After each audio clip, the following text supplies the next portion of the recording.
پاکستان اور بھارت کے درمیان جو دوستی کا ایک سفر شروع کیا گیا تھا گزشتہ دنوں، اب وہاں پھر جمود ہے، تو آپ کیا سمجھتے ہیں کہ وہ بھی سارا سسٹم جو تھا وہ آرٹیفیشلی تھا؟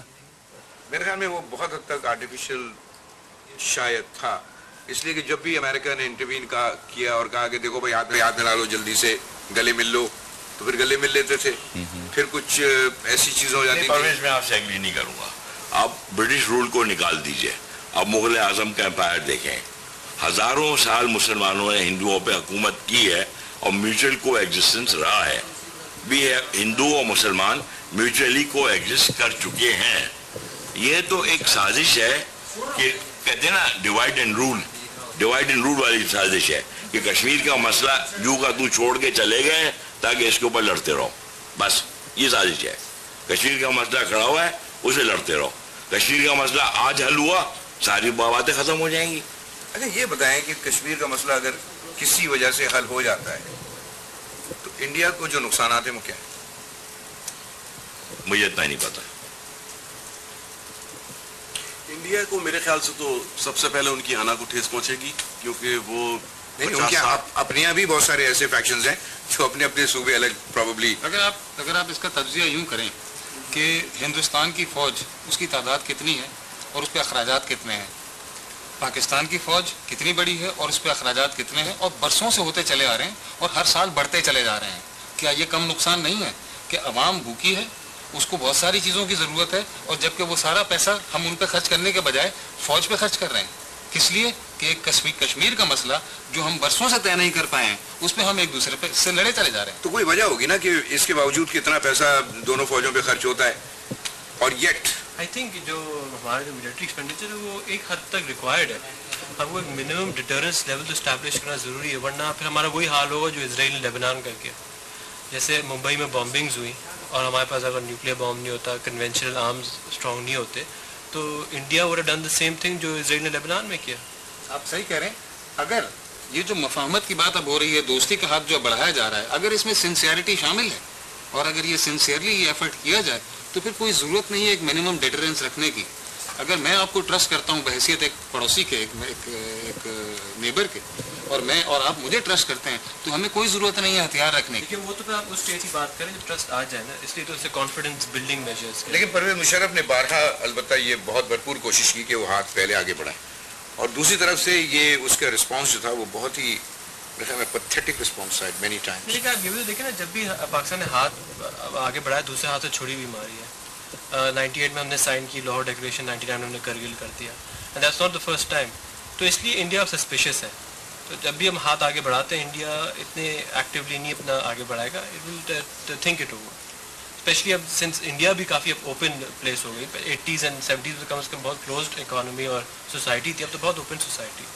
تو ادھر بھی جیسے یہاں پالیسی ڈیبیٹ ہوتی ہے ادھر بھی پالیسی ڈیبیٹ ہوتی ہے. So they can't seem appear to be fools in front of their own. اچھا کہیں اس میں ایک فیکٹر یہ تو نہیں ہے کہ انڈیا میں گورنمنٹس جو بھی گورنمنٹس ہوں وہ کوئی بھی جب اقدامات کرتی ہیں پاکستان سے دوستی کے معاملات کو تو وہ سب مل کے ایک فیصلہ کرتے ہیں، جبکہ ہمارے ہاں دوسری طاقتوں کو ایسے لوگ ہمارے اپنے ملک میں مل جاتے ہیں کہ جو ہمارے اندر اختلاف جو ہے وہ بہت زیادہ پیدا کر دیتے ہیں. جیسے ابھی بلوچستان کے معاملات میں بہت ایک زیادہ بات کہی گئی کہ اس کے اندر جو ہے وہ را کے لوگ جو تھے وہ ملوث تھے، اور اب ہم نے پچھلے دنوں سنا کہ بلوچستان سے کچھ لوگوں نے جو ہے وہ اپنا بلوچستان کا جو الحاق تھا پاکستان سے اس کے پیپرز کو اٹھا کے ایک مقدمہ کھڑا کیا ہے عالمی ادارہ انصاف ہیگ کے اندر. تو یہ جو ہمارے ہاں جو اختلاف رائے ہے اس کی ایک بنیادی وجہ یہ تو نہیں ہے کہ پاکستان میں کبھی جمہوریت رہی نہیں ہے. یہاں کوئی بھی شخصی حکومت جب آ جاتی ہے تو پھر وہ اپنے معاملات کو چلانے کے لیے وہ اپنی طاقت کے ذریعے جو ہے وہ سارا سلسلہ چلاتا ہے، جبکہ ہندوستان کے اندر جو ہے وہ معاملات کو جو ہے وہ جمہوری انداز سے چلایا جاتا ہے. آج تک ان کے یہاں ایک مارشل لاء بھی نہیں آیا. دیکھیں باوجود اس کے کہ ان کے پاس جمہوریت ہے، پیچیدگیاں ان کے ہاں بھی کم نہیں ہیں. آپ ان کے صوبے دیکھیے کتنے صوبے ہیں، ہم سے کہیں زیادہ ہیں، زبانیں کہیں زیادہ ہیں، آبادی کہیں زیادہ ہے، لہٰذا پیچیدگیاں ان کی ہم سے بھی زیادہ ہیں. ہم اپنے فیصلے، ظاہر ہے ہمارے پاس حکومتیں بدلتی رہی ہیں، ڈیموکریسی ہمارے ہاں نہیں رہی ہے، لہٰذا ہماری سوچ میں ہم آہنگی نہیں ہے.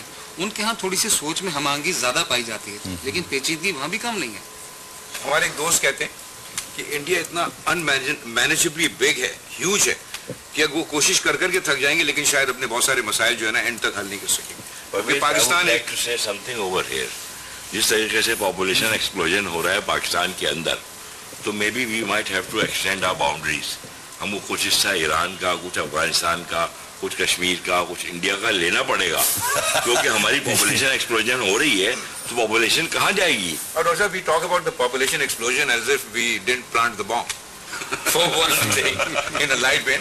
لیکن ہاں, ہمارے دوست یہ کہتے ہیں, ان کا گورنمنٹ ایک ڈپارٹمنٹ سے تعلق ہے, وہ کہتے ہیں کہ بھائی دیکھیے پاکستان بہت مینیجبل چھوٹا سا ایک یونٹ ہے, اس کو بہت اچھا مینیج کیا جا سکتا ہے, لوگ بھی اتنے بہت زیادہ نہیں ہیں, ان سب کے لیے ہر قسم کے جو بھی اویلیبل کی جا سکتی ہیں چیزیں وہ کی جا سکتی ہیں. بھی کروڑوں روپیہ خرچہ ہو رہا ہے اس بات پہ کہ پاکستان میں آبادی کا ایک ایٹم بم جو ہے وہ پھٹنے والا ہے. آپ کہہ رہے ہیں کہ یہ مینیجبل ملک, مینیجبل ان دا سینس کہ دیکھیے اس پہ بھی کام کرنا چاہیے. اب جیسے اگر آپ یو ول بی سرپرائزڈ ظفر صاحب کہ بنگلہ دیش میں جہاں پہ یہ سوچا جاتا تھا کہ population control will probably never be possible, اس لیے کہ کچھ ایسی چیزیں تھیں جو کہ ان کو یہی واز انٹرٹینمنٹ فار دیم, لیکن you will be surprised to know کہ بنگلہ دیش میں population control is working. It is not working hair.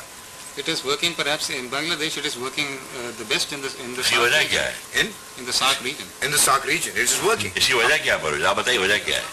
بھائی اس کی وجہ بیسیکلی یہ ہے کہ کوئی کنسرٹڈ ایفرٹ اس سلسلے میں نہیں. یہ وجہ نہیں ہے. وجہ یہ غریب آدمی کے لیے کوئی انٹرٹینمنٹ نہیں ہے, اس کے لیے صرف یہ انٹرٹینمنٹ ہے کہ بیوی کے ساتھ سو.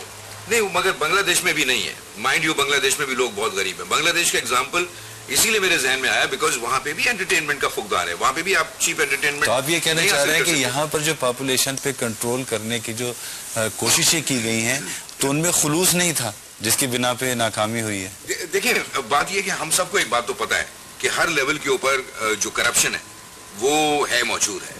ٹھیک ہے, چند لوگ بہت بہترین لوگ بھی ہیں جو کہ اپنے کام میں آگے بڑھنا چاہتے ہیں, اپنے کام کو واقعتاً ایک ایسے لیول تک لے جانا چاہتے ہیں کہ ان کی ریکگنیشن ہو کہ بھئی انہوں نے کچھ کام کیا.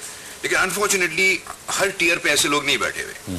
کسی نہ کسی جگہ پہ آپ کو کچھ نہ کچھ لوگ ایسے ملیں گے جو فیل کریں گے کہ یار چھوڑو نا یار. تمہاری بات سے مجھے خیال آتا ہے کہ ایک کہاوت ہے کہ absolute power corrupt people absolutely, absolute power corrupt people absolutely, اور پاکستان میں ہمیشہ ایبسولوٹ پاور رہا ہے. پھر میرے پاس ایک اور بھی محاورہ آتا ہے کہ some people are born great and some people have greatness thrust upon them. تو یہ بھی ہے. تو بیسیکلی میرے خیال میں کچھ آرڈر کو وجہ سے یہ آپ ایکسپیکٹ کریں کہ نیچے والا پولیسمین ٹھیک ہو جائے اور پھر اوپر جائیں باٹم سے لے کے ٹاپ تک. I think it should trickle down from the top. اب اتنے سارے کیسز ہیں پرائم منسٹرز کے اور پریزیڈنٹس کے اور اس کے اور اس کے, مطلب the general public is confused about what the hell is happening. میں یہاں پہ آپ تمام شرکاء کا شکریہ ادا کروں گا. آپ لوگوں نے بہت خوبصورت گفتگو کی, مسائل کے اوپر اپنی رائے کا اظہار کیا. خواتین و حضرات, آپ نے گفتگو ملاحظہ کی. پروگرام بس یہیں تک. آپ لوگ اندازہ کر چکے ہوں گے کہ ہمارے ہاں عام انسان مسائل پر کتنی استدلالی قوت کے ساتھ بات کرتا ہے. یہی ہمارے پروگرام کا مقصد ہے. خواتین و حضرات, اجازت چاہتا ہوں. خدا حافظ.